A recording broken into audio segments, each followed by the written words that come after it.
perkenalkan seperti biasa. Oke. Coba Fatan diingatkan lagi teman-temannya untuk mengikuti perkuliahan pada sore hari ini, bisa? Bu, maaf, perkuliahan R16 itu bukannya hari Kamis ya, Bu? R17. Emang saya ngasih taunya R16 ya, bukan R17? Iya, Bu. Oh, astagfirullah. Mungkin dikasih tahu ke teman-temannya ya, R17 maksud saya. Oke, bentar saya kasih tahu ya.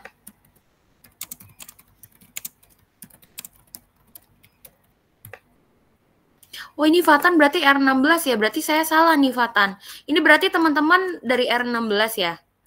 Saya salah kirim link, Fatan. Iya, Bu. Harusnya saya kirim ke R17. Tapi gimana? Kalian mau kelas hari ini aja apa gimana? Ketemunya dengan Ustadz ini juga sih. Benar ya R16, Ki?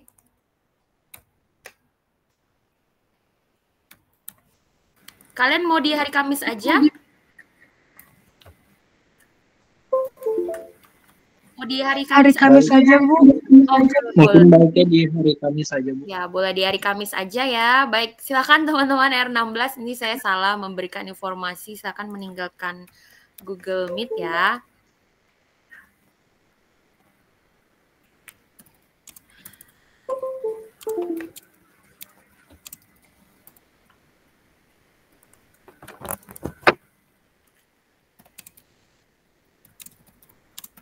Oke, di sini sudah ada yang mana yang kelas R22? Coba angkat tangan R22. Raise hand, ada Gilang, Jenny, baru ya 5 orang. Oke, ada 5 orang ya rekan-rekan. Oke, kalau begitu kalau sudah 5 orang, perkuliahannya kita buka ya. Bismillahirrahmanirrahim. Assalamualaikum warahmatullahi wabarakatuh. Waalaikumsalam warahmatullahi wabarakatuh. Oke, alhamdulillah. Selamat sore. Alhamdulillahirabbil alamin. Assalatu wassalamu ala asyrofil anbiya'i wal mursalin wa ala alihi washabihi ajmain. Allahumma sholli wa sallim wa barik alaih. Puji syukur kehadirat Allah Subhanahu wa taala. Sholawat beserta salam untuk Nabi besar Muhammad sallallahu alaihi wasallam. Allahumma sholli wa sallim wa barik alaih. Mohon maaf lahir dan batin ya semuanya, rekan-rekan. Id Mubarak. Semoga semuanya menyambut Idul Fitri dengan sukacita. Ya, siapa sekarang yang lagi di kampung halaman? Apa semuanya nih lagi di kampung halaman? Gilang Putra, and more. Nih ada Jenny, Christine, Nur Aini, Farhan lagi di kampung ya. Oke. Mohon maaf teman-teman, sebenarnya ini adalah jadwal masih cuti bersama ya, tapi kita tetap masuk kelas karena ini ada dosen praktisi ya rekan-rekan yang akan mengajar rekan-rekan dari pertemuan hari ini sampai dengan nanti mengawas UAS ya. Jadi separuh perkuliahan kita mulai dari hari ini sampai ke depannya nanti akan diajarkan oleh dosen praktisi. Ya, excited ya teman-teman? Iya, jadi ketemu dosen baru ya, semoga bisa menambah suasana baru, ilmu-ilmu yang baru. Oke, untuk lebih lanjut saya mau cek dulu di sini sudah ada yang kelas R16, R17 sorry. Sudah ada? Oke, di sini saya lihat sudah ada Intan sama Octaviano. Ya, coba Octaviano sama Intan boleh diingetin lagi teman-temannya di grup ya, itu sudah saya buka aksesnya, bisa mengirimkan pesan. Ingetin lagi ya teman-temannya untuk segera mengikuti perkuliahan kita pada sore hari ini. Ya, oke rekan-rekan, kalau begitu saya akan mengambil presensi. Ya, untuk presensi kali ini ya di pertemuan paruh kedua ini saya tidak membagikan barcode, tapi saya langsung memanggil nama. Ya, kita mulai dari kelas R22 terlebih dahulu. Ya, saya akan panggil namanya. Fristia, hadir Fristia? Hadir, Bu. Oke, terima kasih. Jenny hadir? Hadir, Bu. Oke, thank you Jenny. Gilang ada? Hadir, Bu. Oke, Farhan? Hadir, Bu. Oke, Farhan hadir. Nur Aini hadir? Hadir, Ibu.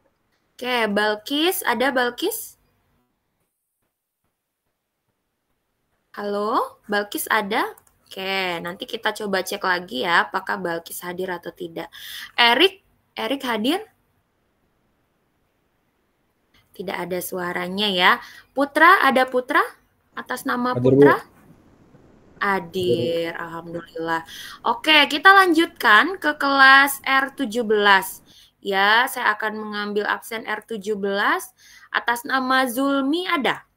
Zulmi? Oke, Zulmi hadir. Mana nih suaranya Zulmi? Kenapa hanya tangannya saja Zulmi? Lagi dalam perjalanan, Bu. Oke, perjalanannya lewat apa Zulmi? Pakai motor, Bu. Oh ya Allah, hati-hati ya Zulmi. Baik, Bu. Oke, Rahman Syah ada? Belum hadir ya. Intan, ada Intan? Intan ada? Halo Intan. Suara Ibu terdengar? Hadir, Bu. Oke, terima kasih Intan konfirmasinya. Hario Kurniawan ada? Hario. Oke, tidak ada suaranya. Octaviano ada? Hadir, Bu. Alhamdulillah bisa hadir ya Octaviano. Oke, selanjutnya Jerry ada Jerry? Jerry belum hadir. Yasinta ada Yasinta?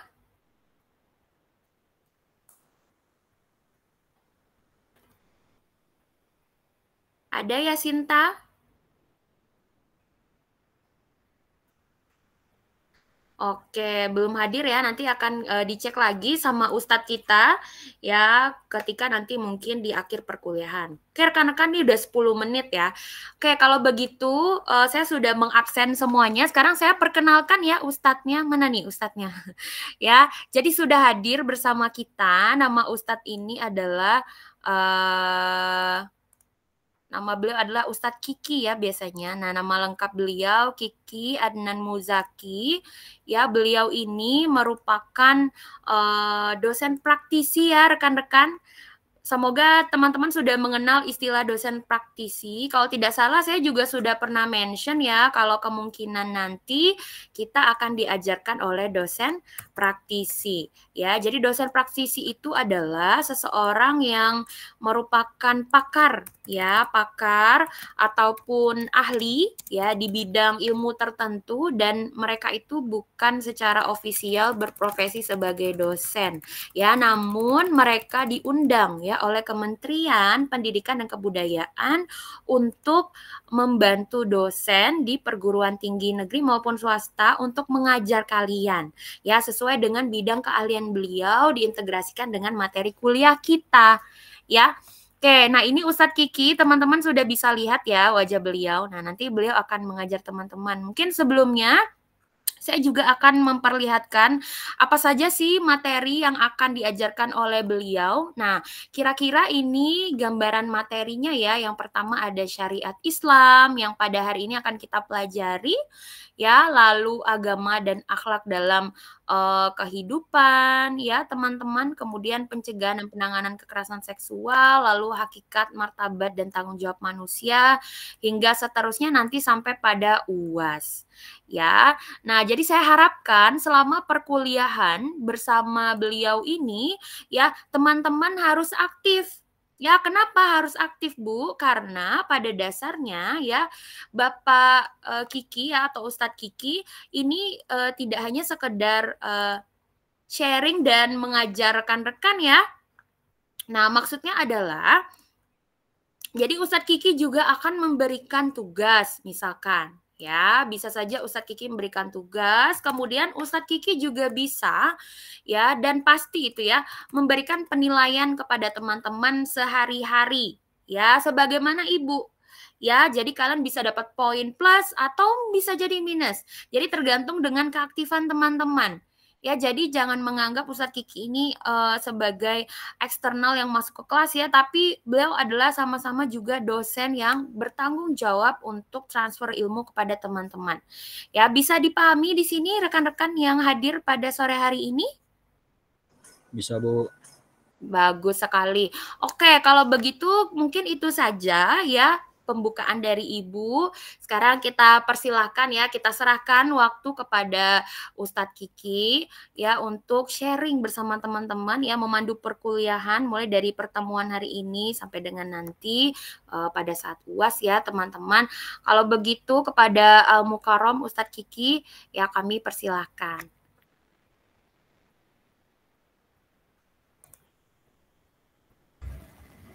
Baik, terima kasih Ustazah Nurul atas waktunya.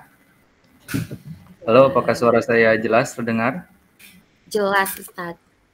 Jelas, Pak. Baik.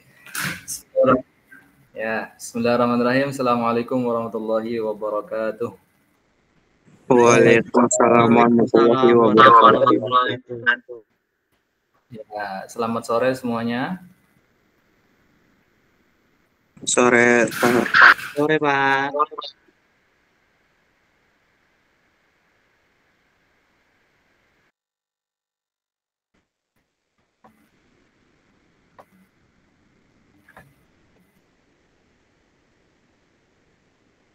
Bismillah, alhamdulillah, wassalatu wassalamu ala rasulillah, Sayyidina Muhammad ibn Abdullah, wa ala alihi wa ashabihi wa man tabi'ahum wa wala. Allahumma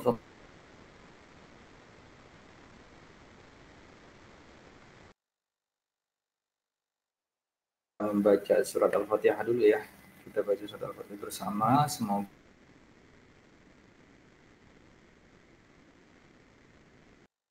kita dipermudah dalam menuntut ilmu dan juga semoga kita diberikan ilmu yang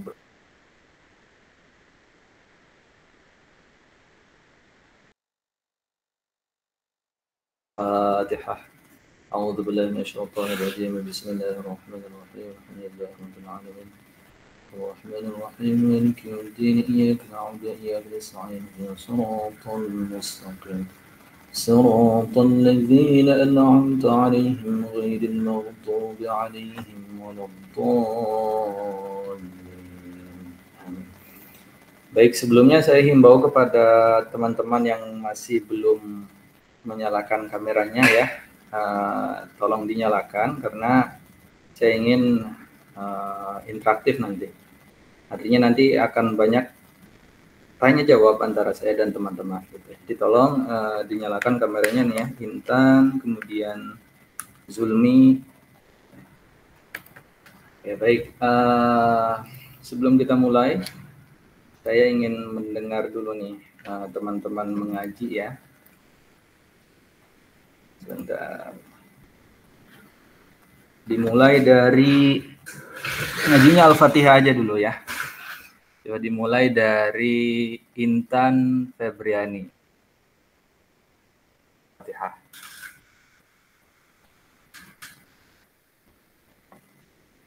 Hafal ya semua Al-Fatihah ya, saya rasa.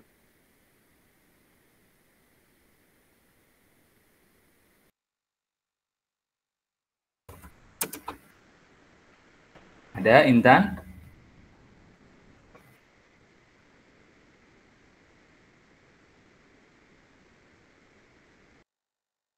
Suara saya sudah terdengar, Pak.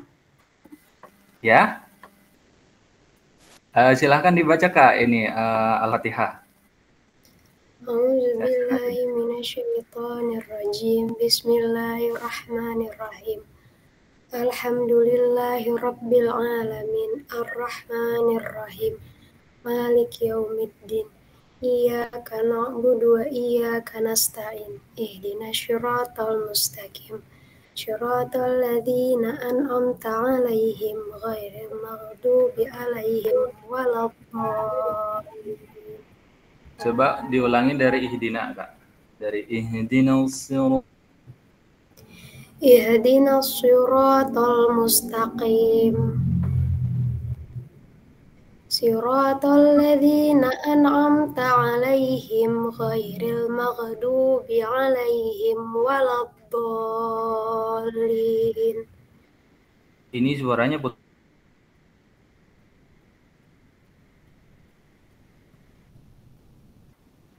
Halo? Halo?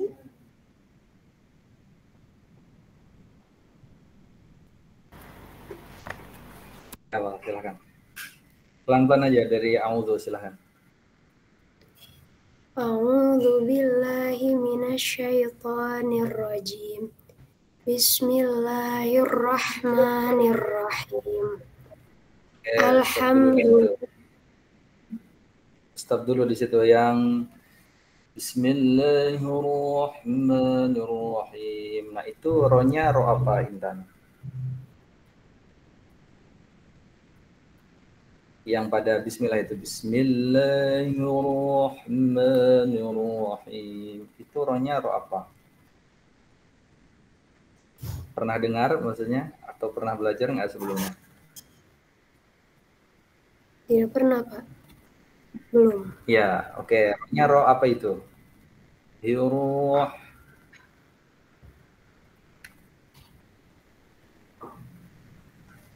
Belum tahu sih, Pak. Yang lain juga perhatikan. Oh, belum tahu. Baik, jadi pada ini yang lain juga perhatikan ya.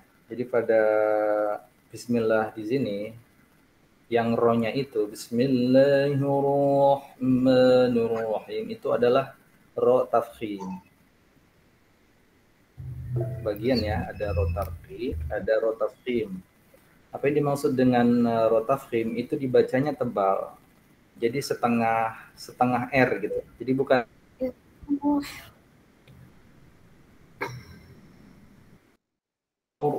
hiroh, nah gitu. Jadi bukan hiroh, no. Ya. Bismillah, jadi setengah R. Bismillahirrahmanirrahim, bukan nir. Oke ya. Mungkin coba perhatikan perbedaannya. Bismillah.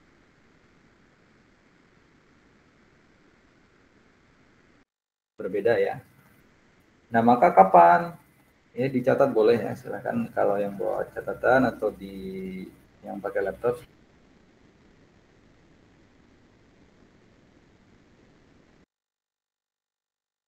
Nah, ya jadi dia dibaca tebal, harokat fathah dan berharokat dhamma. Nah, kalau dia berharokat kasroh, maka itu dia tipis. Banyak ghairil, bukan ghairul, bukan gitu, ghairil. Karena rohnya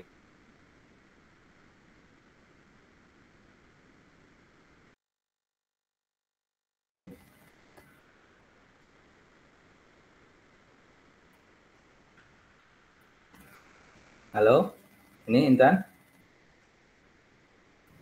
Iya, Pak. Maaf, Pak, jaringan saya kurang Ya, bagus. silakan.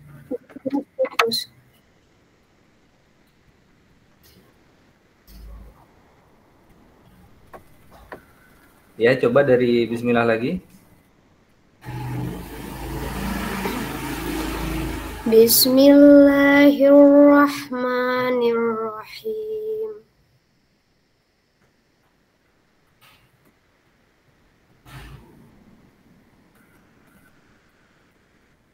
Maaf, Pak, apa suara saya terdengar? Ya, terdengar. Silakan dilanjut. Alhamdulillahi Rabbil Alamin. Ar-Rahmanir-Rahim. Maliki Yaumiddin. Iyyaka na'budu wa iyyaka nasta'in. Ihdinas siratal mustaqim. Siratal ladzina an'amta 'alaihim ghairil maghdubi 'alaihim waladdallin. Nah, itu di situ nggak boleh napas ya.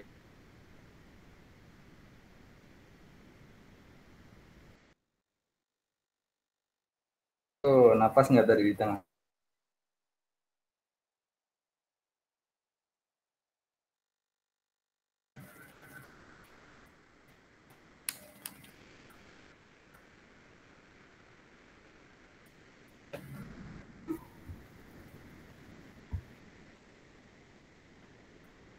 Nih.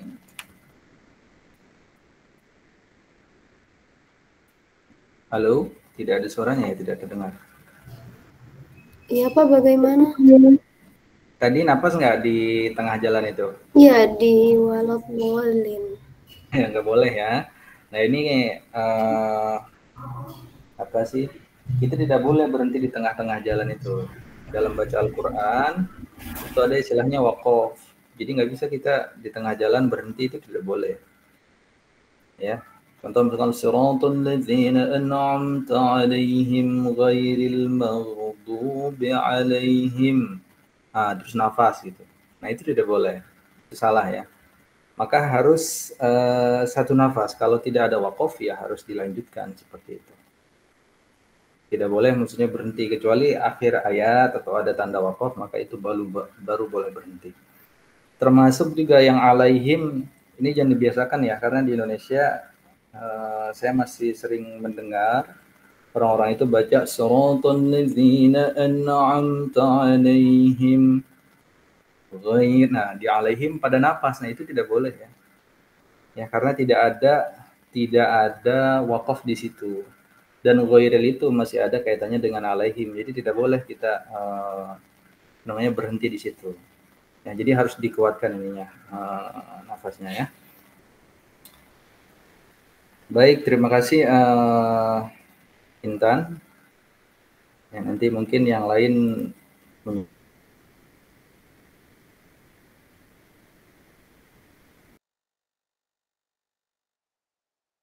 baik, selanjutnya insya Allah hari ini kita akan membahas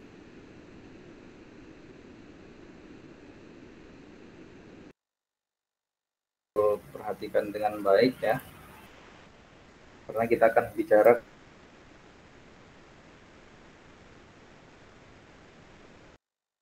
apa sih, akan latihan gitu menggunakan konsep yang telah saya jelaskan seperti itu. Baik, ini izin saya share screen.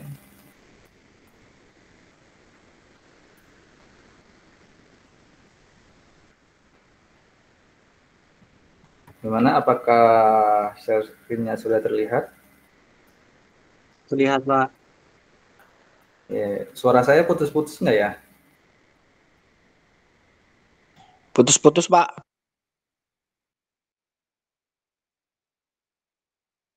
Saya putus-putus nggak di kalian?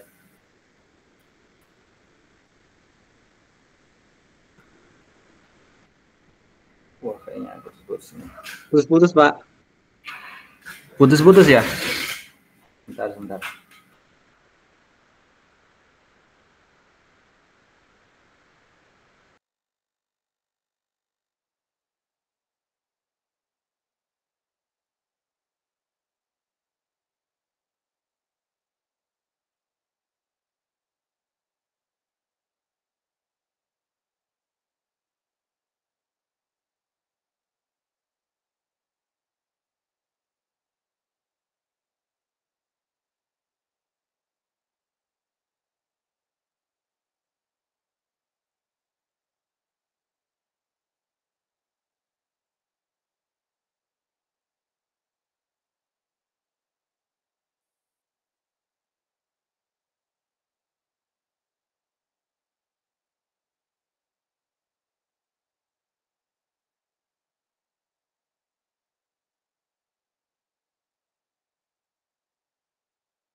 Oke, sorry ya tadi saya sebentar.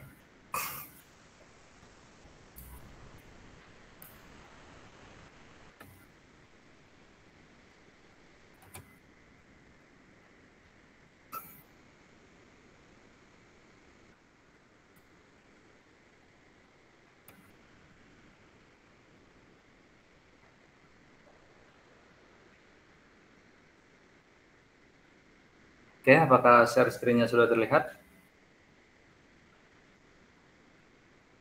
Terlihat, Pak. Sudah, Pak.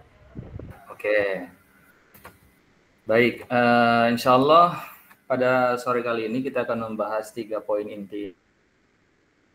Pertama adalah pengertian dan macam-macam hukum syariat. Yang kedua, prinsip-prinsip hukum Islam. Kemudian yang ketiga, penerapan hukum Islam di dalam kehidupan. Oke. Baik, apa yang dimaksud dengan hukum syariat? Nah, hukum syariat itu adalah hiya ahkamullah ta'ala al-munazzah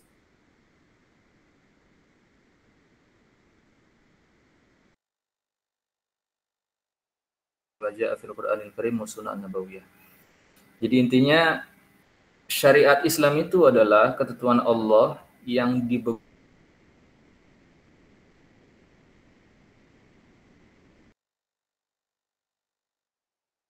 ya, dan syariat Islam ini cakupannya semua aspek kehidupan kita gitu. Dimulai dari akhlak, dimulai dari ibadah, muamalah, kemudian hakullah dan lain sebagainya.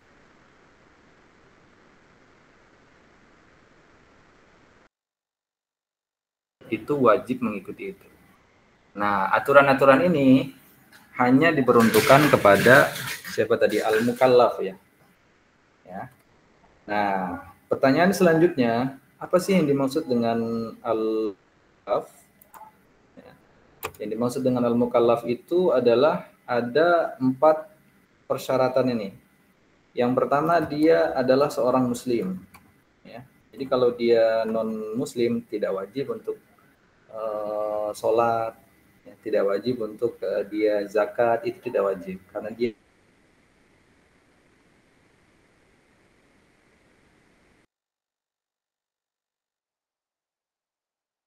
ya.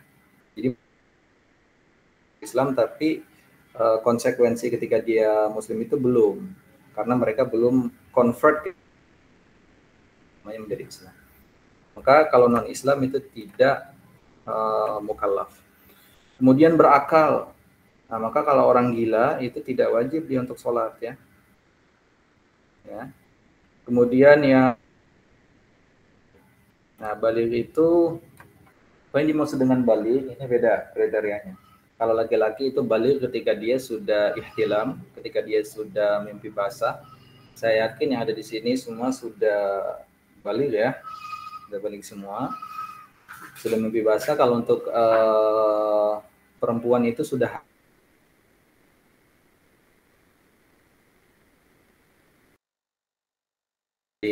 seperti itu ya. Jadi kayak anak kecil, bayi umur 1 tahun itu belum wajib ya, belum wajib untuk melakukan hukum-hukum Allah atau taat kepada hukum-hukum Allah seperti itu.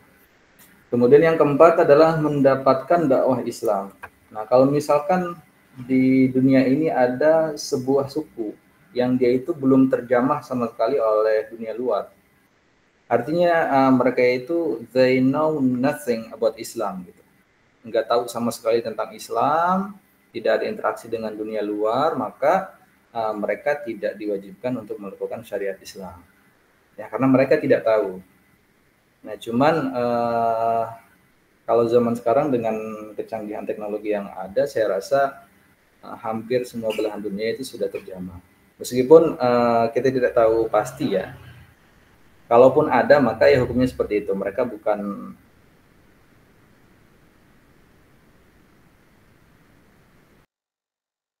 yang di Baduy itu, suku Baduy, mereka sudah bahkan ada grup khusus gitu, ada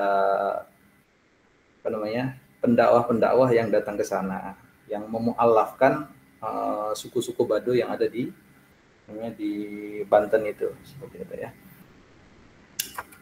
Oke. Gimana? Clear tentang mukallaf, teman-teman?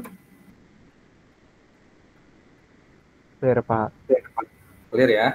Tadi ada tentang apa itu hukum syariat, kemudian mukallaf tadi.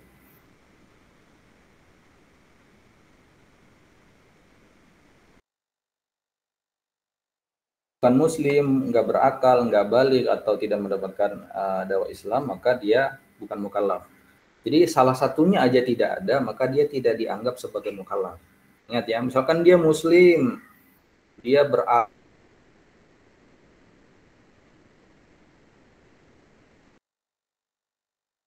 dia gila, ya itu tetap tidak dikategorikan sebagai mukallaf. Jadi empat-empatnya ini harus ada seperti itu ya. Nah, kemudian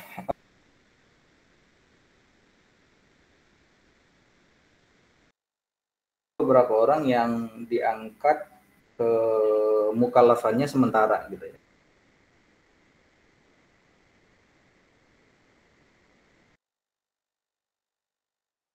Tidur sampai ia bangun gitu ya.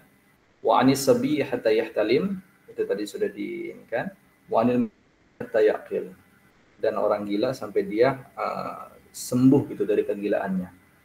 Ya, atau dari anak kecil sampai dia dewasa. Nah, mungkin yang perlu di-highlight di sini adalah orang tidur ya. Orang tidur itu rufi al-qalam anin naim. Makanya kalau misalkan kalian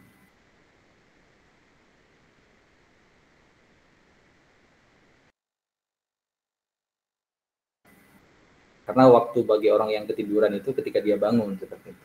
Cuma perlu dicatat, itu bukan jadikan kebiasaan ya.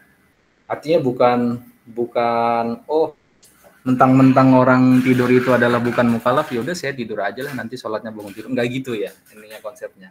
Itu pemikiran yang salah seperti itu. Meskipun memang betul an-naim itu adalah bukan mukallaf, tapi itu tidak bisa dijadikan kebiasaan. Karena Rasulullah SAW menurut sejarah itu hanya sekali beliau itu dengan para sahabatnya dengan sholat subuhnya gitu ya. Dan itulah makanya ada syariat orang tidur itu rufi al-qalam seperti itu. Dan Nabi juga ketiduran itu atas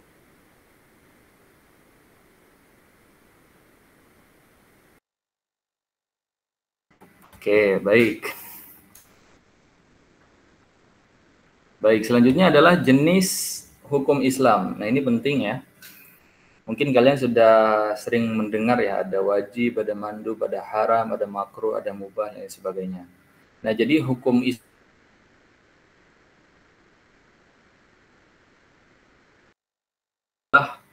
hukum Islam taklifi, yang kedua adalah wada'i.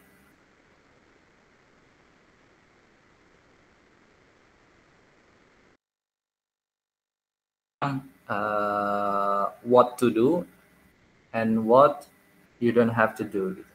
Jadi bicara soal apa yang harus kita lakukan sebagai mukallaf, apa yang tidak boleh kita lakukan. Itu hukum taklifi gitu ya. Dimaksud dengan hukum taklifi. Nah, kalau hukum wad'i itu dia lebih kepada hal-hal yang mengakibatkan terjadinya hukum gitu ya. Itu dimaksud dengan hukum wad'i. Ya, kenapa ini penting? Nanti kita akan bahas di poin-poin selanjutnya ya. Nah, hukum taklif ya ada 5. Yang pertama adalah wajib. Nah, wajib ini adalah jika dilakukan mendapatkan pahala dan jika ditinggalkan mendapatkan dosa. Ya, seperti sholat 5 waktu, kemudian puasa Ramadan. Nah, itu adalah wajib gitu ya. Kemudian ada selanjutnya di sini mandub. Mandub itu adalah dianjurkan. Tapi kalau misalkan ditinggalkan, tidak mendapat dosa, cuma rugi aja gitu ya. Contoh misalkan sedekah, puasa sunnah, duha, tahajud, gitu ya. Itu termasuknya adalah mandub atau mustahab. Kemudian haram. Haram ini hal yang dilarang untuk dilakukan. Jika dilakukan mendapatkan dosa, dan jika ditinggalkan karena mengharap ridha Allah, maka mendapatkan pahala. Ya, seperti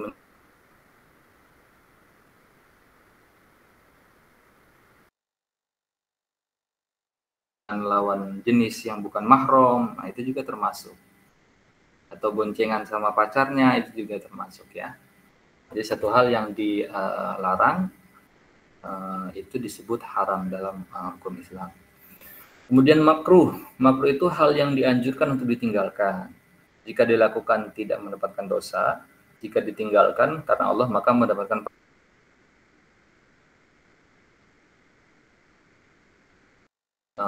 merokok, ya meskipun hukum rokok ini masih ikhtilaf ya. Kalau saya pribadi lebih condong kepada bahwa rokok itu haram. Tapi ada juga ulama yang memakruhkan ya.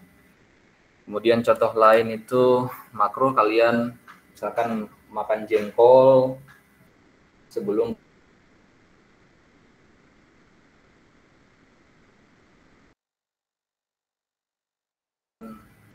bau gitu ya, belum mandi bau asem ke masjid, habis main futsal langsung masjid misalkan, itu juga termasuk satu hal yang dimakruhkan seperti itu ya. Oke, kemudian selanjutnya ada yang mubah atau jawaz.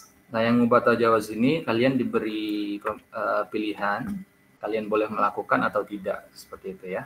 Jadi dilakukan nggak ada masalah, tidak dilakukan juga ya nggak masalah juga ya. Contohnya makan, jajan, tidur, dan sebagainya. Seperti itu ya. Baik. Kemudian selanjutnya, yang hukum wad'i. Hukum wad'i ini ada 5 juga sama ya. Seperti hukum taklifi. Yang pertama adalah sabab, yang paling bawah itu. Apa yang dimaksud dengan sabab? Atau kalau ditranslate ke bahasa Indonesia sebab gitu ya, adalah sesuatu yang keberadaannya menetapkan keberadaan hukum dan ketiadaannya menetapkan ketiadaan hukum. Artinya kalau si sebab ini ada maka hukum itu berlaku. Kalau si sebabnya tidak ada maka hukum itu tidak berlaku. Contoh misalkan ketika tenggelam matahari, maka kan datang tuh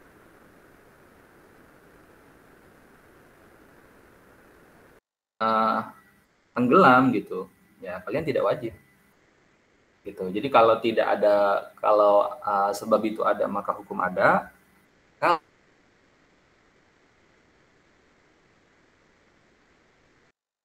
Kan atau yang harus kalian tinggalkan, itu yang dimaksud dengan sebab ya. Oke, kemudian selanjutnya adalah ilat. Nah, ilat ini sebenarnya banyak perbedaan pendapat ya. Ada yang bilang bahwa ilat itu adalah sama seperti sebab, ada juga yang membedakan. Ya, mungkin lebih gampangnya bagi kalian yang masih dasar, dianggap aja sama. Sebab dan ilat itu adalah dua hal yang sama seperti itu. Terbaca nggak ya itunya ya? Terbaca ya.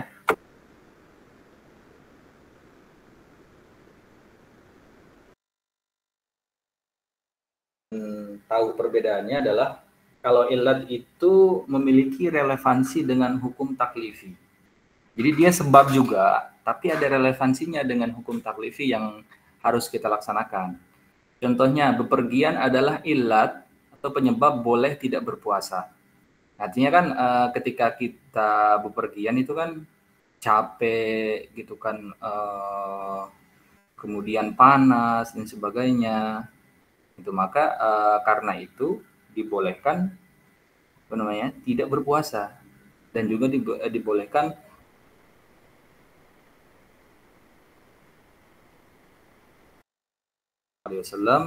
as-safaru qit'atun minal adzab. Ya, perjalanan itu atau bepergian itu bagian dari azab. Nah, itu jadi ada relevansi tuh antara penyebab dan hukum taklifinya. Itu berbeda dengan sebab. Kalau sebab itu tenggelamnya matahari dengan sholat maghrib itu tidak terlalu berkaitan gitu. Artinya maksudnya nggak ada kaitan langsung dengan apa yang kita lakukan gitu. Berbeda.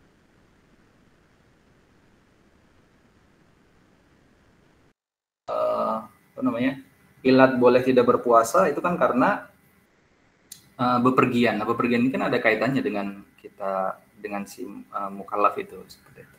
Kurang lebih seperti itu ininya kalau kita ingin mencari ininya ya, perbedaannya.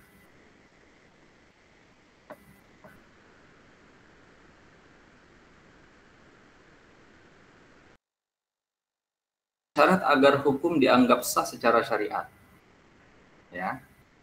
Misalkan Tadi contohnya ya, yang tadi misalkan sudah tenggelam matahari, maka wajib sholat ya, wajib sholat maghrib. Kemudian syarat sholat maghrib itu dianggap sah, kalian harus wudhu. Kalau tidak wudhu, maka tidak sah. Nah itu yang dimaksud dengan syarat gitu. Jadi tanpa adanya syarat itu, maka satu ibadah itu dianggap false, dianggap tidak sah gitu, atau batal lah gitu, tidak dianggap telah melaksanakan dan harus diulang. Itu yang dimaksud dengan syarat ya. Jadi ada syarat-syarat tertentu kaitannya dengan ibadah-ibadah tertentu. Ini nanti banyak kalian temui dalam hukum-hukum Islam ya. Kalau sholat itu syaratnya harus wudhu, kemudian syarat itu harus ada maharnya. Itu kan kalau nggak ada maharnya ya nggak sah nikah kalian.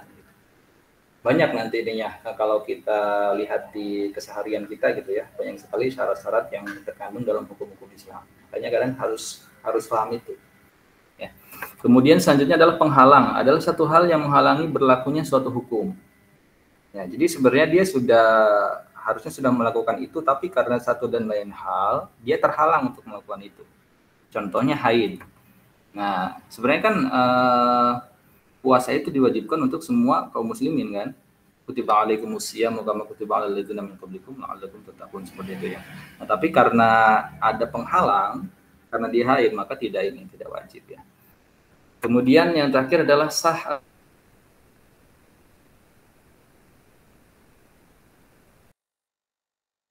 ini, maka ya tidak sah. Kalau syaratnya terpenuhi semuanya, maka itu sah, seperti itu ya. Gambarannya seperti itu. Gimana teman-teman kaitannya dengan hukum wadri? Ada komentar dulu? Pak dilanjut. Ayo boleh yang mau komentar silahkan. Pak izin bertanya Pak, buat yang di taklifi tadi. Halo? Halo Pak. Halo. Gimana Gilang? Ada komentar Gilang? Saya izin bertanya Ustadz, yang di taklifi tadi Ustadz.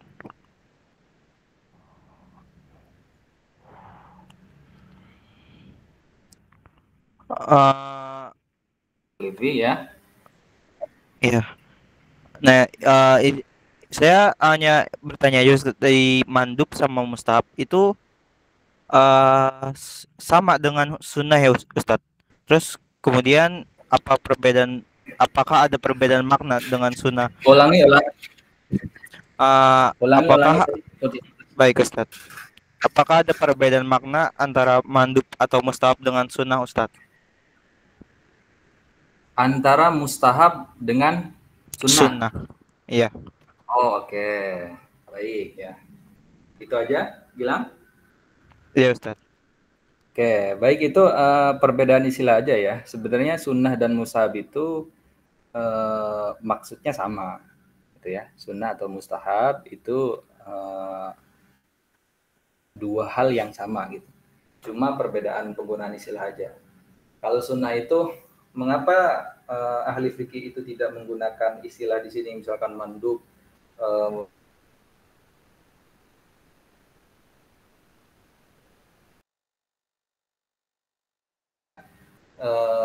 akan nyaru dengan hadis gitu. Karena sunnah itu identik dengan apa yang dilakukan oleh Nabi Muhammad SAW. Nah, tapi kalau kita bicara soal hukum, itu memang istilahnya adalah mandub atau mustahab. Gitu. Tapi dari segi penggunaannya ya hampir mirip-mirip. Gitu ya. Paham Gilang ininya poinnya? Paham Ustadz, terima kasih.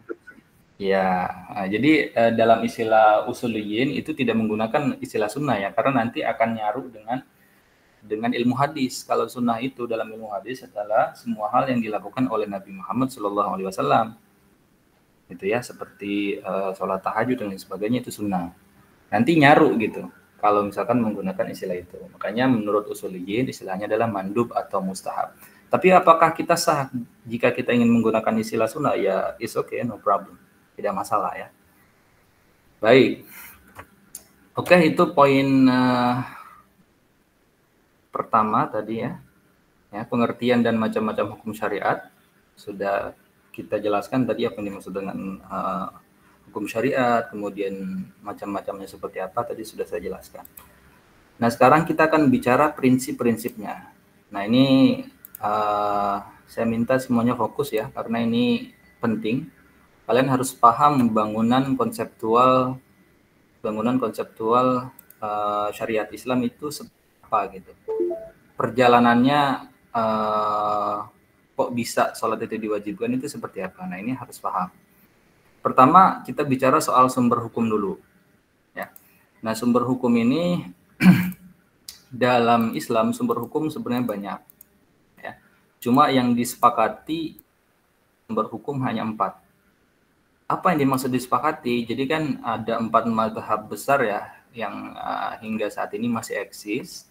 Ada mazhab Hanafi, kemudian ada Maliki, ada Syafi'i, ada Hanbali. Dan kalau di Indonesia sendiri, di Indonesia itu mayoritas mazhabnya adalah Syafi'i. Kalau di Saudi itu mayoritas mazhabnya adalah Hanbali.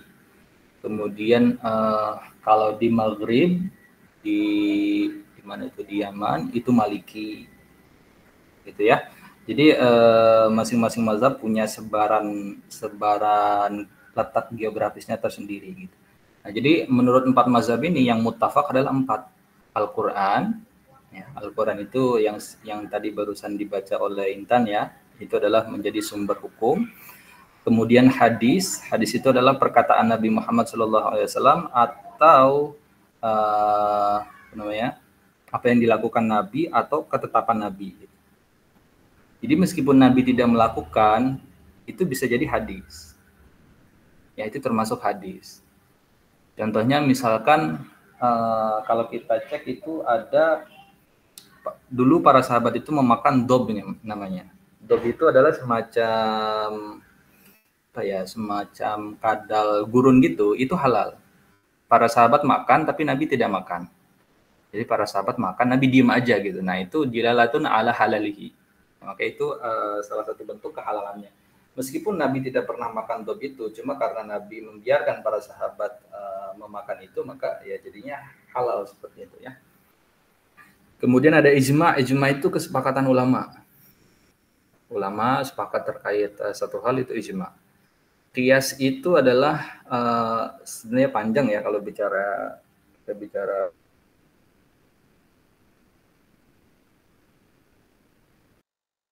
adalah menyamakan satu hukum dengan hukum lainnya karena ada kesamaan illah ya. Contohnya misalkan di dalam Al-Quran dan hadis itu tidak ada narkoba. Tidak ada ekstasi gitu ya. Pokoknya obat-obat terlarang itu tidak ada. Cuma karena dia ada memiliki kesamaan dengan khamr, memabukkan, merusak akal, maka itu hukumnya haram. Itu kurang lebih kias seperti itu gambarannya.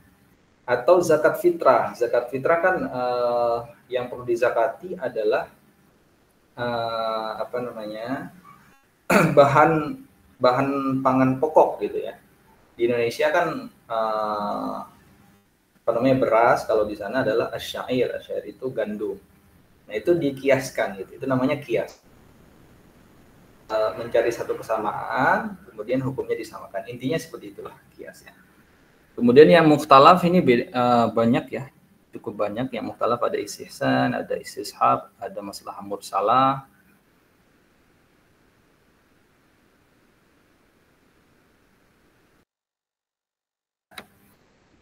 Nah, ini 4 mazhab yang paling terkenal ya. Ada dimulainya dari kiri dulu, dari Abu Hanifah. Yang paling tua itu Abu Hanifah, kemudian Malik bin Anas, kemudian Muhammad ibn Idris Asy-Syafi'i, kemudian Ahmad bin Hanbal.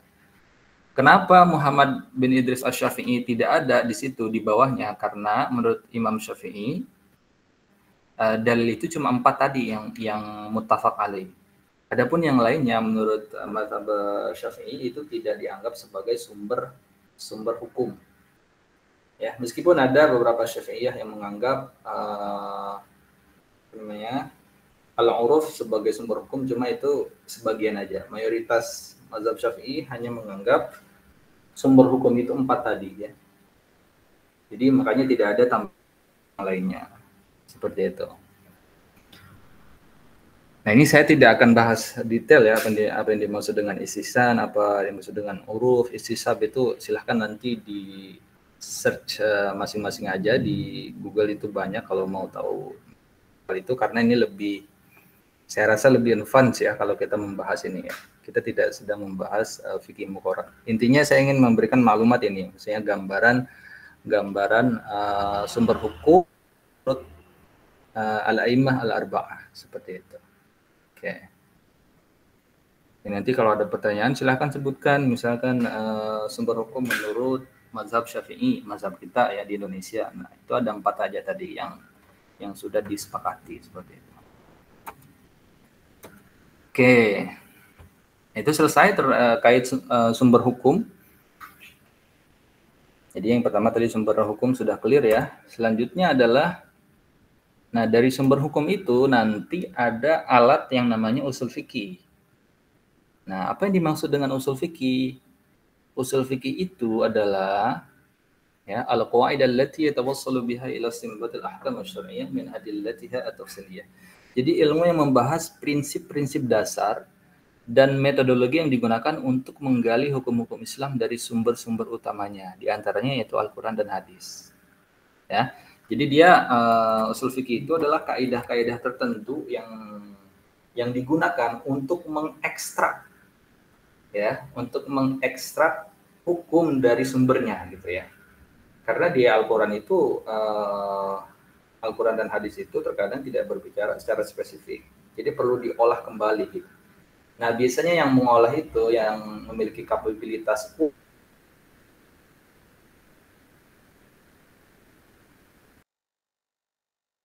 yang 4 orang tadi ya.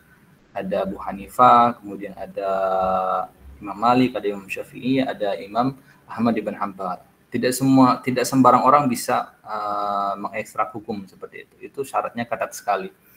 Bahkan di zaman sekarang ya hampir ya mungkin tidak ada mujtahid mutlak di zaman sekarang ini. Semuanya bermuara kepada 4 imam mazhab itu. Contoh salah satu konsep di dalam usul fikih itu ada namanya konsep nasakh mansukh. Ya, ada namanya konsep nasakh mansukh. Apa yang dimaksud dengan konsep nasakh mansukh? Jadi ada satu hukum, dia pertama berlaku gitu ya. Kemudian setelah itu dihapuskan dengan hukum yang baru gitu. Mungkin istilahnya itu di amandemen ya. Ya. Contoh mungkin yang paling dekat dengan kita adalah terkait ziarah kubur. Ziarah kubur itu kan awalnya tidak diperbolehkan oleh Nabi Muhammad SAW. Kemudian Nabi bilang, kuntu nahaitukum an ziyaratil kubur ala fazuruha, gitu kata Nabi. Dulu saya melarang kalian untuk ziarah kubur. Sekarang ya silahkan. Nah, maka yang berlaku mana? Yang berlaku yang terbaru. Ya.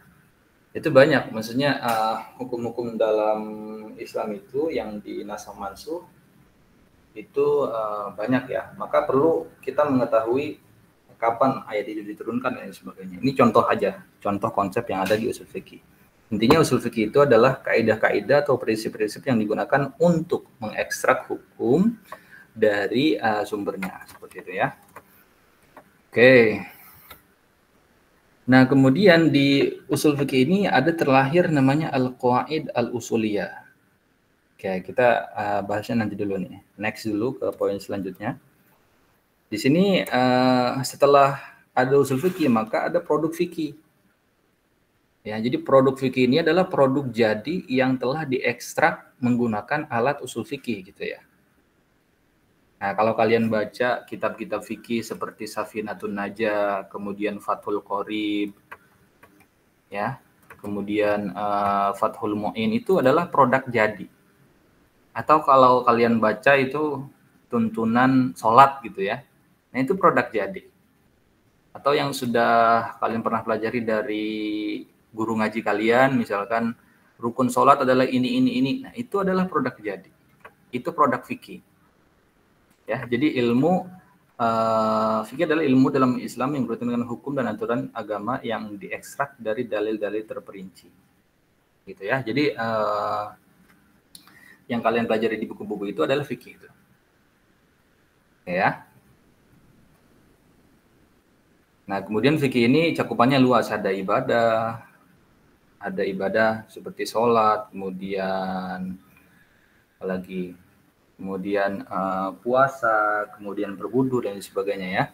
Ada muamalah, jual beli, kemudian apalagi hibah, memberikan gitu ya. Kemudian juga ada etika dan akhlak, kemudian ada hukum dan keadilan, ada juga pendidikan agama. Ya, hukum dan keadilan ini mungkin dalam hal ini yang dimaksud adalah seperti al-hudud ya. Ada namanya al-qisas. Jadi kalau misalkan kalian membunuh maka ya harus dibunuh juga gitu. Itu sebenarnya ada hukumnya dalam fikih. Cuma kan realitanya Indonesia tidak menganut itu. Apakah dengan Indonesia tidak menerapkan hukum fikih dalam bidang hukum dan keadilan, apakah Indonesia dianggap negara kafir? Tidak ya. Ya, tidak. Meskipun Indonesia belum bisa menerapkan secara utuh 100%, bukan berarti Indonesia itu negara togut, bukan. Ya. Jadi tetap hukum-hukum yang ada di Indonesia itu berlandaskan Al-Quran dan Al-Hadis juga. Meskipun ya ada kekurangannya, cuma tetap itu satu hal yang nggak masalah seperti itu ya. Intinya fikih itu mencakup semua hal dalam kehidupan kita gitu ya. So everything about our life is already exist in the fikih ya. Jadi silakan Anda cek, silakan Anda pelajari. Jadi kalau ada pertanyaan ya kembali ke fikih gitu. Ini hukum ini gimana ya? Kembali ke fikih. Ya, kita selaku orang awam, maka kita harus ngambil produk jadinya. Jangan kita mengambil dari Al-Quran dan Hadis. Kita belum tentu memiliki kapabilitas untuk melakukan hal tersebut. Ya, jadi kita harus merujuknya kepada produk jadinya itu, bukan kepada sumber utamanya, bukan ya. Nah, kemudian ini poin yang saya jelaskan juga, ada namanya al-qawaid al-usuliyah, ada namanya al-qawaid al-fiqhiyah. Nah, jadi al-qawaid al-usuliyah ini dia kaitannya dengan usul fikih ya.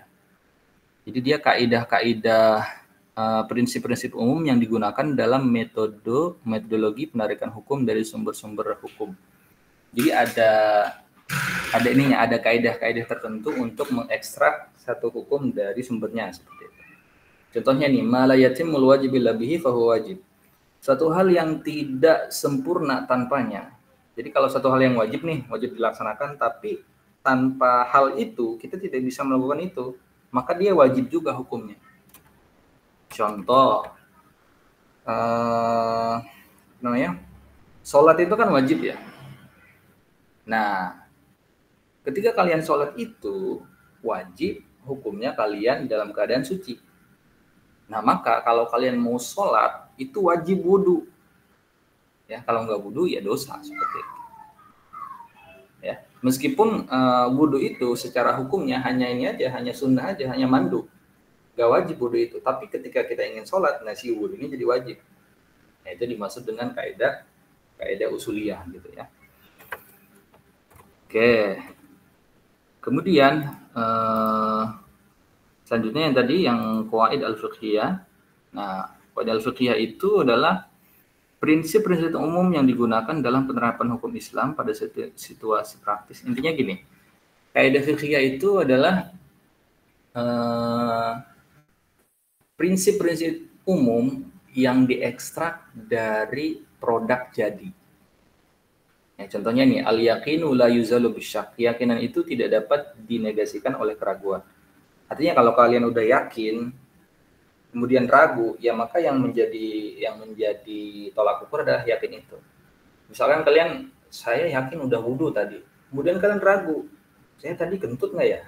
Ragu tuh apakah kentut atau tidak, maka hukumnya nggak usah wudu lagi. Karena yakin itu tidak bisa dinegasikan atau dihilangkan dengan keraguan. Ya. Kecuali kalau misalkan kalian ragunya saya udah wudu belum tadi ya, nah itu harus wudu. Ya, seperti itu. Nah, nanti apa sih perbedaan antara kaidah fiqhiyah dan kaidah usuliyah? Nah, ini penting. Pertama, dari segi fungsinya. Ya, kaidah usuliyah ini adalah mengekstrak hukum dari sumber hukum. Ya, jadi ada kaidah-kaidah khusus yang digunakan untuk mengekstrak hukum. Itu kaidah usuliyah. Kalau kaidah fikih itu fungsinya untuk mempermudah memahami permasalahan fikih yang ada. Ya, jadi dia sifatnya untuk mempermudah, untuk menggampangkan kita kalau misalkan ada permasalahan baru gitu. Itu yang dimaksud dengan kaidah fikih. Kemudian yang kedua, keberadaannya. Nah, kaidah usuliyah itu ada sebelum permasalahan ada. Jadi sebelum hukumnya itu ada atau sebelum furu'nya itu ada, itu kaidah usuliyah udah ada. Berbeda dengan kaidah fikih. Kalau kaidah fikih itu ada setelah furu'. Jadi af'alul mukallaf itu oleh ulama itu dianalisis, kemudian dijadikan satu kaidah khusus. Ya, jadi mungkin kalau dalam bahasa Indonesia itu induktif dan deduktif ya perbedaannya ya. Jadi kalau kaidah usuliyah itu dia kaidahnya dulu, baru nanti furu'nya. Kalau kaidah fikih itu dia furu'nya dulu, baru nanti ada kaidah seperti itu. Ya. Nah, kemudian dari segi implementasinya, kalau kaidah usuliyah itu seluruh objek kajian. Kalau kaidah fikih itu hanya mayoritas kasus saja. Ya, jadi enggak semuanya gitu. Hanya kaidah aghlabiyah saja kalau kaidah fikih. Gitu. Kenapa saya bahas ini? Kenapa saya bahas kaidah usuliyah, kaidah fikih? Karena nanti kalau kalian baca fatwa itu seringkali keluar ada kaidah ini, ada kaidah usuliyah ini. Nah, itu yang menjadi landasan penentuan fatwa nanti ya. Oke. Baik, kemudian selanjutnya, nah kita kembali lagi ke sini tadi ya, sumber hukum, kemudian alatnya adalah usul fiqh, termasuk juga alatnya adalah qawaidul usuliyah, kemudian ada produk fikih. Nah, selanjutnya adalah, nah ini ada permasalahan kontemporer. Permasalahan kontemporer yang tidak ditemui secara eksplisit dalam literatur fikih klasik. Nah, ini penting ya, harus kita pahami bahwa karena kan zaman terus berkembang, pasti akan ada masalah-masalah baru yang belum disebutkan di Fathul Qorib, yang belum disebutkan di Fathul Mu'in seperti itu ya. Contoh misalkan bursa saham, itu kalian coba cari hukumnya bursa saham di kitab fikih, nggak bakal ada. Mau dari yang paling tipis sampai yang paling tebal kagak ada bahas bursa saham. Karena pada masa itu ketika ditulis tidak ada bursa saham. Kemudian narkoba, ojek online, kripto, bunga bank, ini sebagainya gitu ya. Nah, ini pasti ada permasalahan-permasalahan baru di masyarakat seperti itu. Nah, terus bagaimana solusinya? Kalau misalkan tidak ada, nah disinilah peran fatwa, ya, teman-teman. Jadi peran fatwa itu di sini,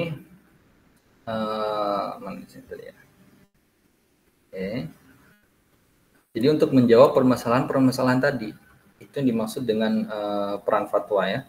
Orang yang bertanya itu mustafti namanya, kemudian yang memberi fatwa adalah mufti, kemudian jawabannya disebut dengan fatwa. Gitu.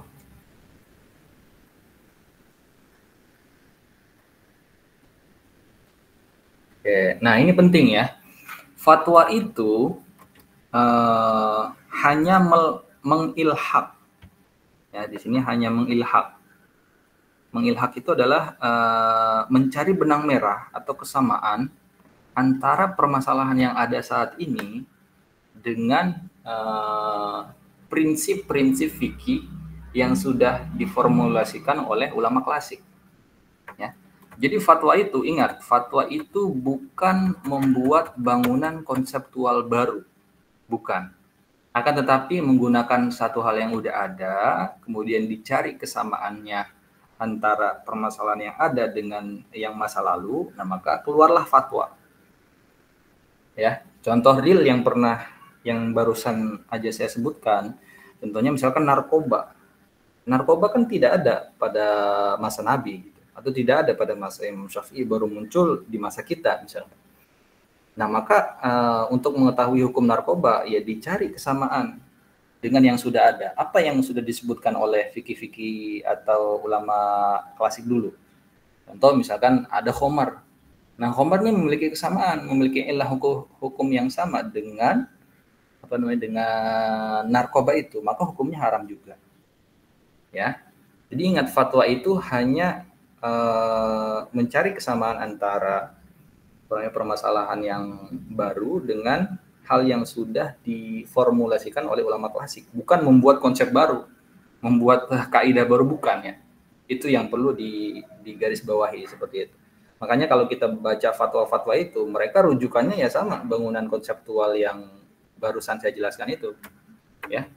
Rujukannya sama, dia rujukannya pasti rujukannya Al-Qur'an, hadis, kemudian qawaid usuliyah, qawaid fiqhiyah. Gitu ya, tidak membuat bangunan konseptual baru. Ini penting ya. Silakan di highlight itu ya. Oke, kemudian nah, kedudukan fatwa. Nah, ini juga mungkin sekedar informasi ya. Jadi fatwa itu memang kedudukannya berbeda-beda tergantung negaranya ya. Ada negara yang menjadikan si mufti itu atau lembaga fatwa merupakan bagian dari sistem hukum dan sistem ketatanegaraan. Seperti Malaysia dan Brunei Darussalam itu mereka menjadikan lembaga fatwa itu seperti lembaga negara gitu. Artinya di dalam sistem pemerintahan. Nah, maka di negara-negara seperti ini itu fatwa sifatnya mengikat. Artinya kalau pemerintah sudah mengeluarkan fatwa nih, misalkan bursa saham haram atau misalkan kripto haram. Nah, maka kalau misalkan ada warga negaranya yang melakukan itu ditangkap, bisa dipenjarakan. Ya, kalau di Malaysia, di Brunei itu ditangkap.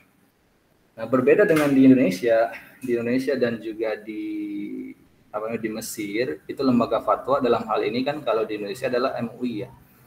Itu bukan bagian dari sistem ketatanegaraan.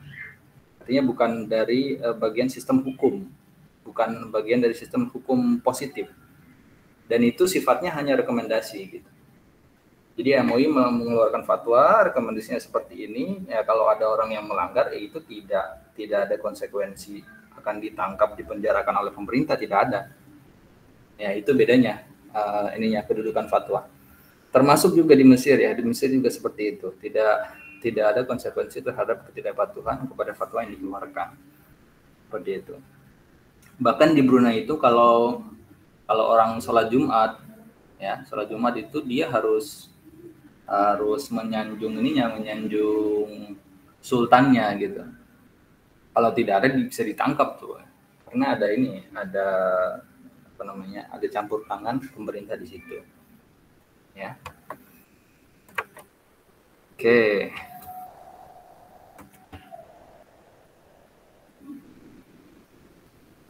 Baik, sampai sini Kakak terkait bangunan konseptual syariat Islam, ada yang ingin dikomentari atau ditanyakan, silakan. Boleh kalau masih belum paham atau ingin penjelasan lebih lanjut. Ya, saya agak cepat tadi, ada beberapa poin saya cepatkan karena waktu ya. Silakan kakak-kakak. Kalau tidak nanya, saya yang nanya nih.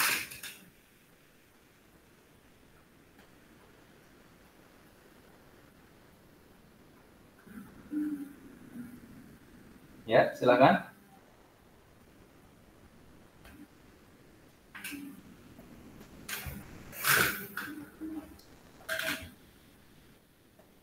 Tidak ada? Halo. Oke, saya yang tanya nih ya, saya tunjuk.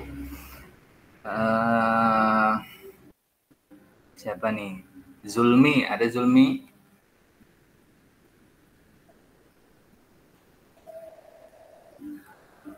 Zulmi?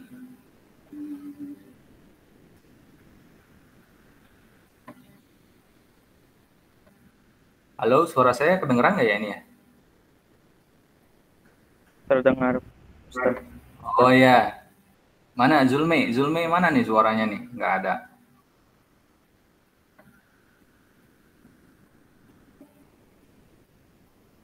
Tidak ada. Coba Farhan ada Farhan? Hadir, Pak. Oke, Farhan. Sumber hukum menurut mazhab Imam Syafi'i ada berapa? Apa tadi sumber hukumnya, Farhan?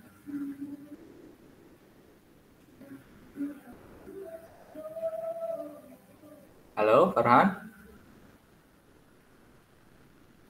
Ini orangnya live apa ada ini? Ada nggak ini? Left dia, left. Gak apa-apa, Kak, dijawab aja. Nih, siapa lagi nih? Oh, ya udah, next dulu ya.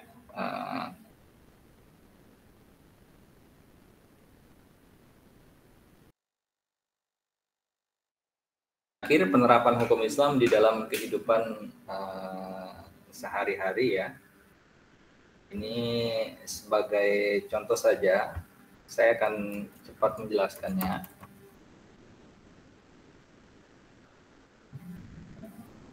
Ada 4.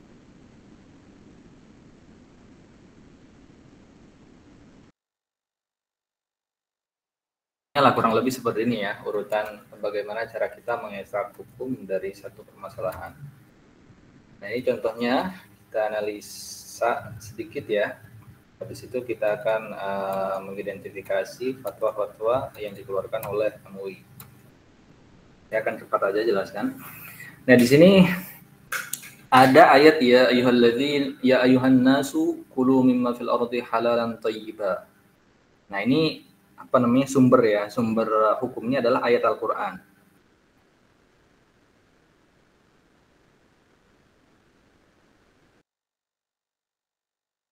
Tadi sudah saya jelaskan ya, kaidah usuliyah adalah prinsip-prinsip.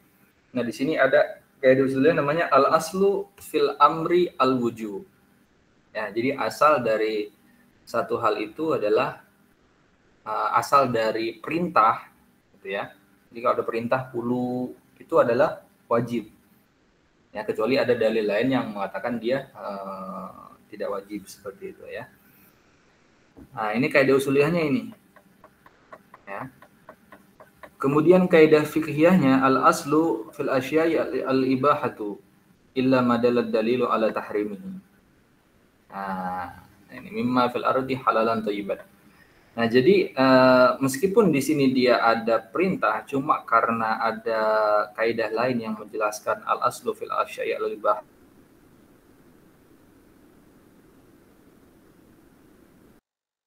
Ya. Artinya boleh bukan wajib ya. Maksudnya yang halalan thayyiban ya kita boleh pilih mana aja, bukan berarti harus kita makan semua seperti itu ya. Halal dan baik. Nah, ini nasnya tadi ya. Nas tentang bicara al-halal wal haram. Ini kita bicara soal makanan ya. Makanan atau minuman yang boleh dimakan. Ini dalilnya, dalil atau kaidahnya ya. Al-aslu fil asya'i al-ibahatu illa ma dalal dalilu ala tahrimihi.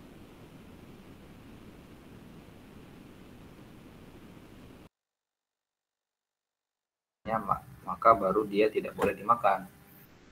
Ya. Nah, kemudian di poin ini kita membahas tentang dalil-dalil yang menyebutkan apa saja yang haram untuk dimakan. Yang pertama, dia ada kalau dia bernajis, maka dia haram dimakan. Ya.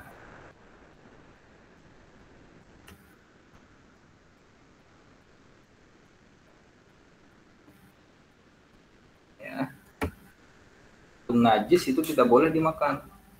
Seperti misalkan babi, anjing, darah yang mengalir, tai ayam, itu nggak boleh dimakan. Atau makanan yang terkena najis. Kalian lagi bikin sayur sop, tiba-tiba ada tai cacak gitu ke situ, nah, ini tidak boleh dimakan. Gitu ya. Itu poinnya. Ini dalilnya ini, Qurannya adalah ini ya. Kemudian di sini juga ada yang berbahaya. Kalau berbahaya juga tidak boleh dimakan atau tidak boleh dilakukan ya. Memakan racun misalkan nggak boleh itu. Ya. Atau misalkan ngerokok. Nah, ini dalilnya ini karena dia berbahaya maka dia tidak diperbolehkan untuk dikonsumsi. Karena tadi al-mudarat tadi berbahaya. Ya. Ini saya agak cepat menjelaskannya ya. Kemudian memabukkan, kalau dia memabukkan sama juga. haram dikonsumsi ya, seperti khamar, narkoba, itu haram untuk dikonsumsi. Kan. Ya, namal khamru wal maisiru wal musabu wal azlamu rijsun min amali syaitan.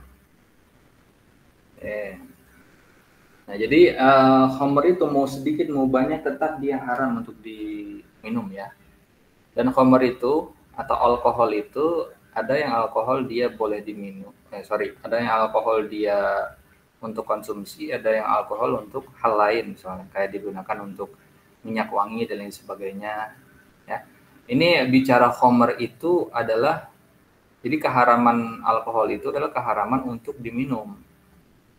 Ya, kalau digunakan untuk hal lain, yaitu nggak masalah untuk keperluan medis, membersihkan luka, misalkan itu nggak masalah gitu ya. Dia haramnya itu untuk diminum. Dan ini juga ada perbedaan pendapat ya sebetulnya, bagaimana hukum menggunakan alkohol di parfum itu apakah boleh? Ini ikhtilaf. Kalau ayatnya tadi ya, intinya ikhtilaf memahami ini. Di bagian rijisun, kan di sini al-khamru rijis. Bagi satu ulama khamr itu secara zati, maksudnya barangnya itu najis. Makanya nggak boleh dipakai untuk parfum sholat, itu nggak boleh. Nah, tapi ada juga yang berpendapat bahwa rijisun di sini bukan najis zati, maksudnya rijisun itu adalah minumnya itu atau perilakunya itu yang najis, bukan khamrnya, bukan. Gitu. Nah, menurut yang pendapat ini yang nggak apa-apa menggunakan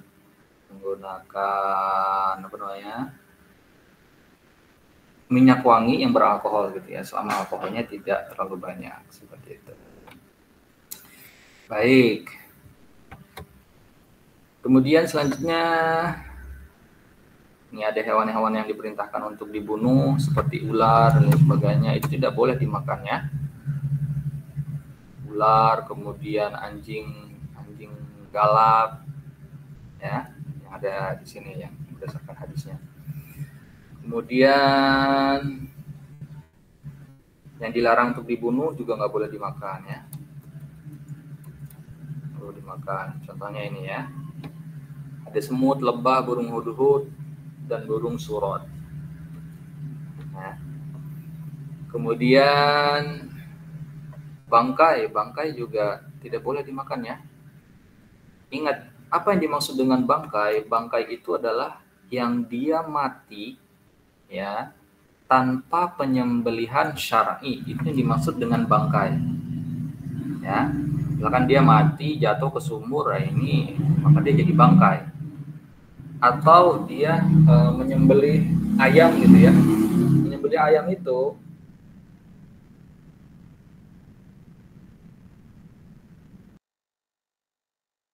kalian pisaunya itu nggak boleh diangkat. Kalau pisaunya diangkat itu nggak sah penyembelihannya. Ya, dan harus bismillah ketika menyembelih itu. Dan kerongkongannya atau jalur napas dan jalur makan itu harus putus dua-duanya. Jadi harus gini, kalau salah gitu ya, ketika menyembelih kerbau misalkan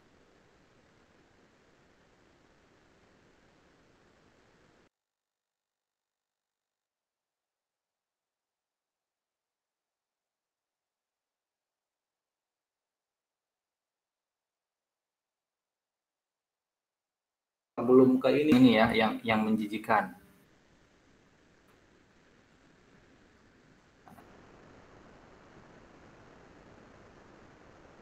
Gitu ya, semut dan lain sebagainya, kemudian ulat itu nggak boleh dimakan ya.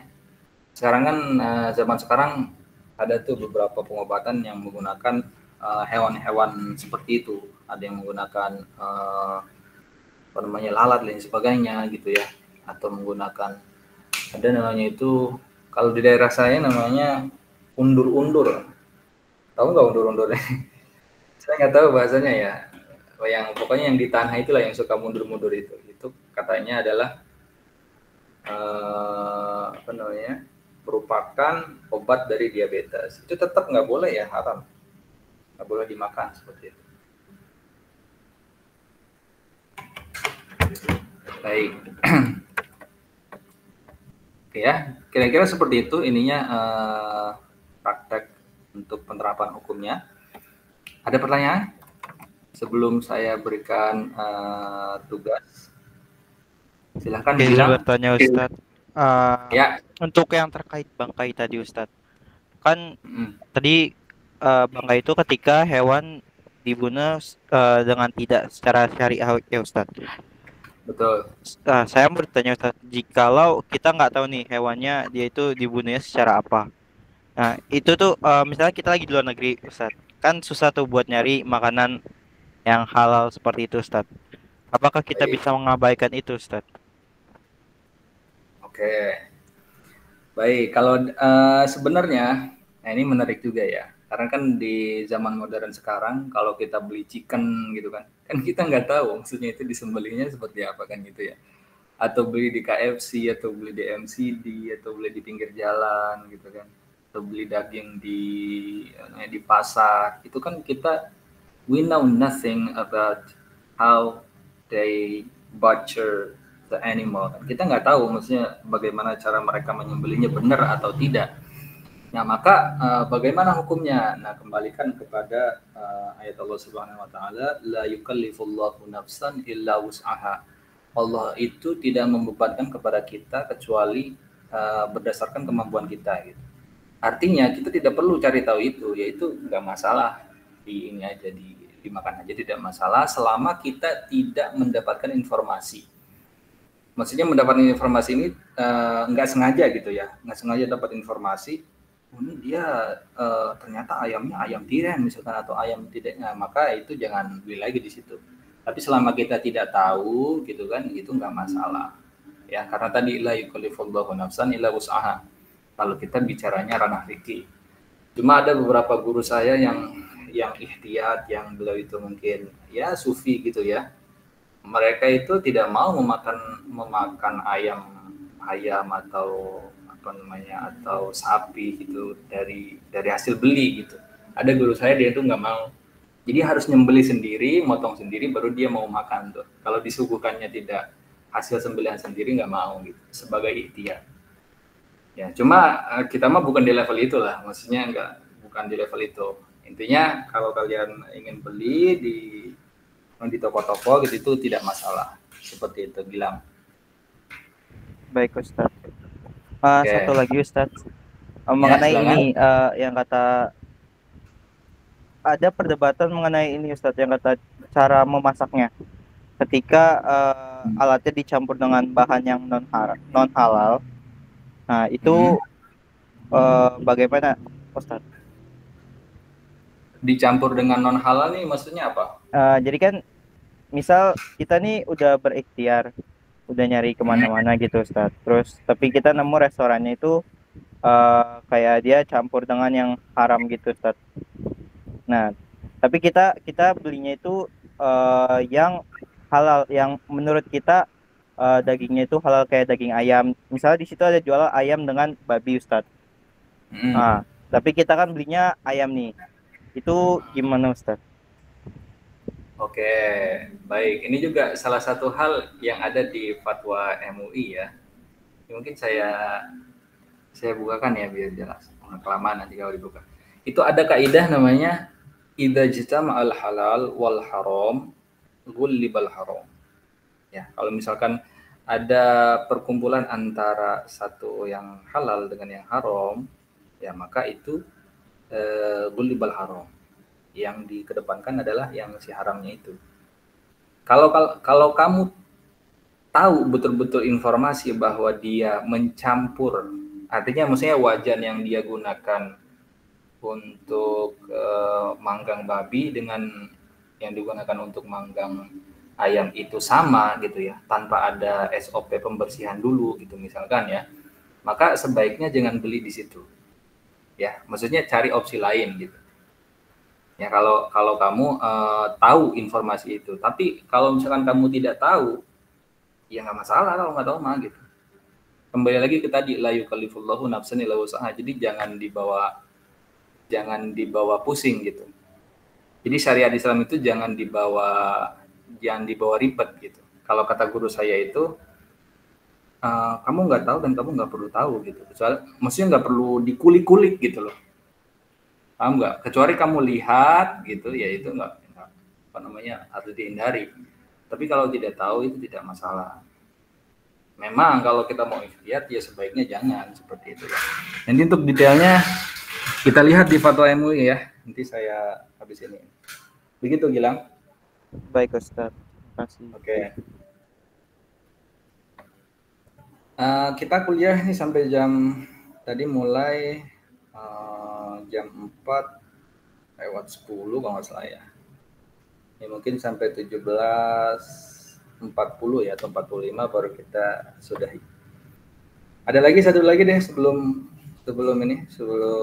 kita identifikasi fatwa di MUI.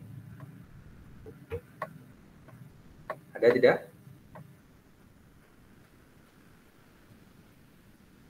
Baik, kalau tidak ada, ini kayaknya ada yang keluar ya. Tadi ada 11 orang kalau nggak salah. Pak ini kali. Baik, selanjutnya gini teman-teman, saya akan share kepada kalian kumpulan fatwa-fatwa MUI. Di situ ada fatwa-fatwa. Silahkan kalian pilih satu. Ini tugas ini ya, tugas individu harus diselesaikan sekarang. Maksudnya sebelum perkuliahan selesai, itu harus selesai ya. Karena tugasnya simpel banget. Kalian ini saya kirim di ini deh di grup ya.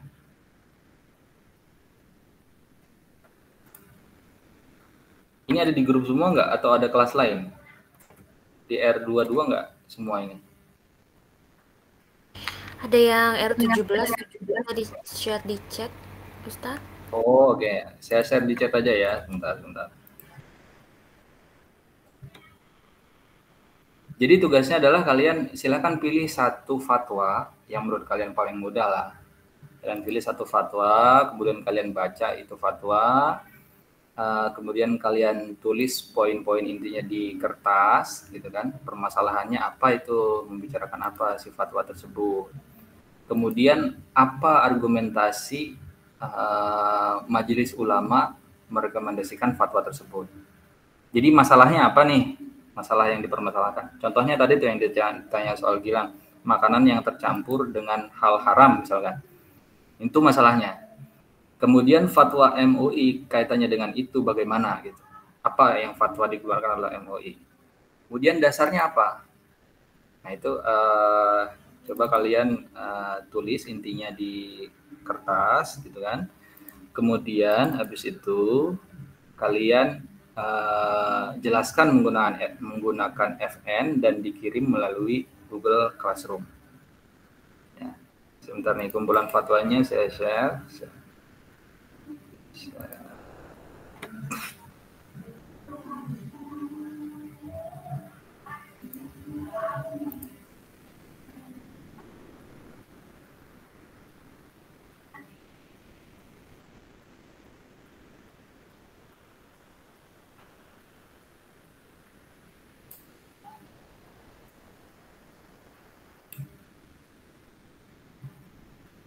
Gimana? Jelas nggak teman-teman ini ya tugasnya? Ini untuk filenya. Filenya itu silahkan saya kirim di chat, itu silahkan diakses dan di-download. Pilih aja satu ya, satu ini. Sambil saya bukakan ininya, GCR-nya, silahkan dibaca dulu. Dipilih satu. Gimana teman-teman, clear nggak tugasnya?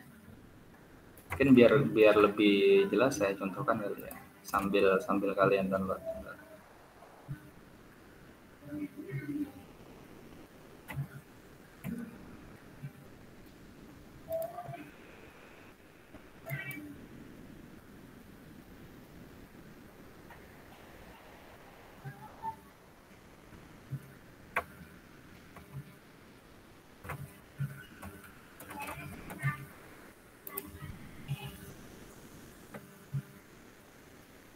Gimana? Sudah bisa akses belum itunya?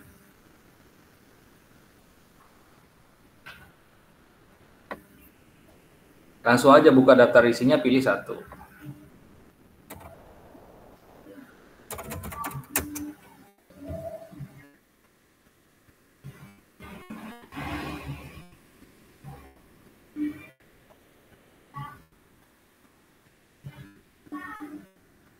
Nah, ini ya, ini yang ditanyakan Gilang tadi ya.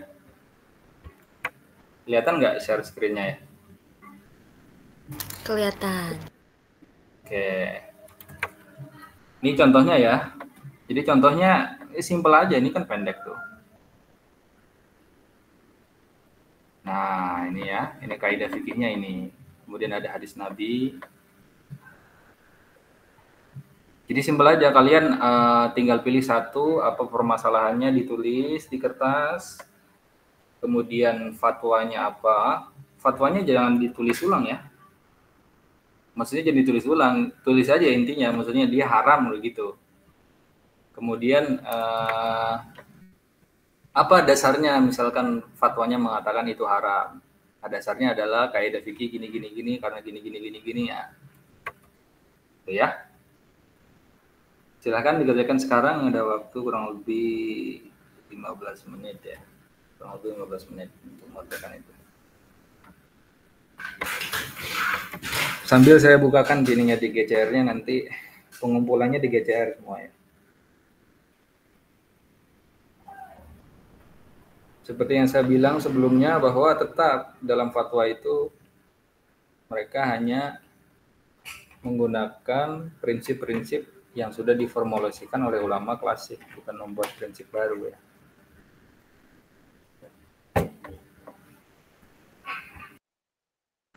Gimana kakak-kakak, ada yang ditanyain soal tugasnya tadi, clear nggak? Aman, Pak. Untuk yang problemnya tadi bagaimana, Ustaz? Untuk problemnya yang ini, yang atasnya nih. Ini, makanan dan minuman yang bercampur dengan barang haram.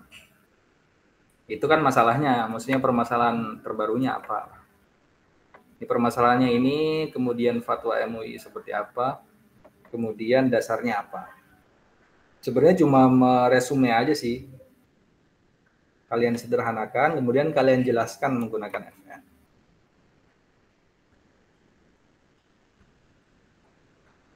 Pilih aja yang paling mudah, pilih. Itu banyak ya fatwanya itu, kalau nggak salah ratusan itu, tinggal dipilih aja. Ada lagi, ada komentar tadi soalnya lagi, soal tugasnya?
Boleh Kak tanya, sambil ngerjain tugas, kalau mau tanya, mau ngobrol soal-soal yang tadi, boleh.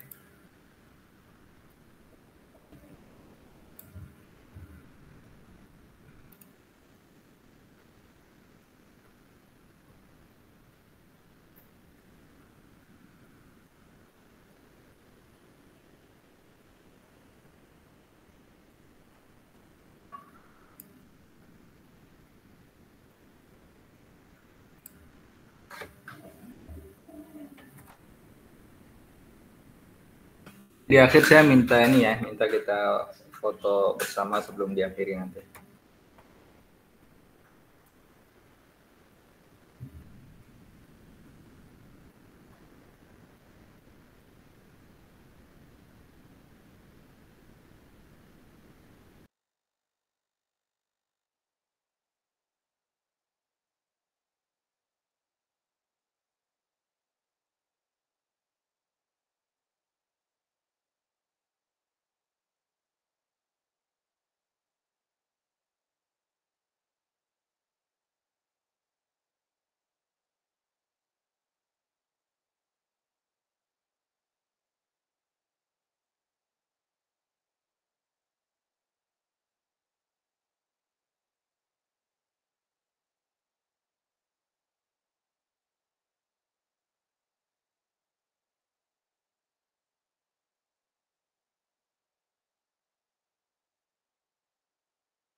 Untuk tugasnya sudah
ini siapa yang hilang nih ya?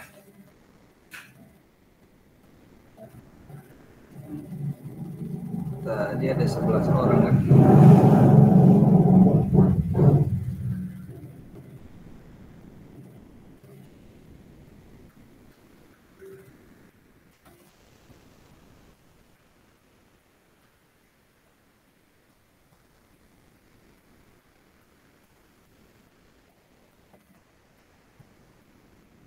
Yasinta, sudah sampai mana Yasinta?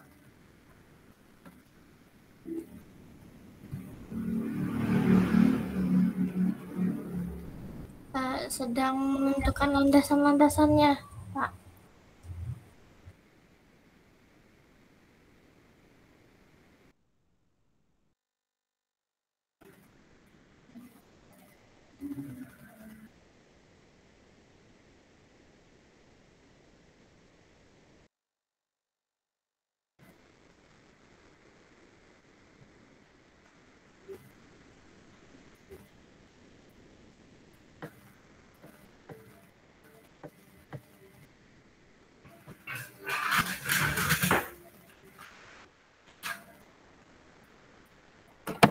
Baik, karena waktunya sudah habis, mungkin kita cukupkan dulu ya. Coba saya minta dinyalakan dulu semua videonya. Ini Nuraini, mana videonya nih? Zulmi, mana nih? Bilang. Oke. Foto dulu ya. Karena saya ini. Saya hitung 1, 2, 3. Ntar lagi. 1, 2, 3. Baik, mungkin sementara itu dulu ya yang bisa kita diskusikan hari ini. Jika ada hal-hal yang belum kalian mengerti atau hal-hal yang masih belum paham, chat saya ya. Jadi santai aja, nggak usah malu, nggak usah ini. Yang mau chat, yang mau bertanya, saya welcome.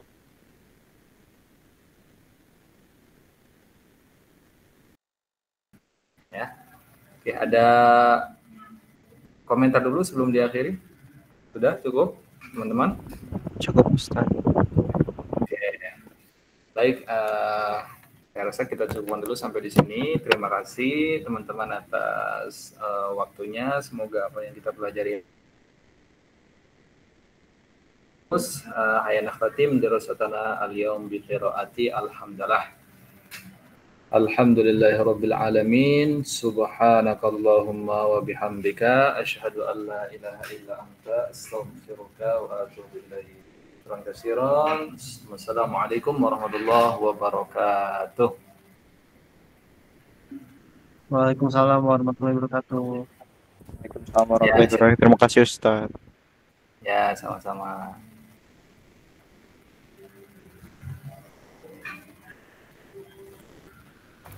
Thank you ya Kiki, Masya Allah. Ya. Thank you. Ini sebelumnya kayaknya tidur apa gimana nih, Bang?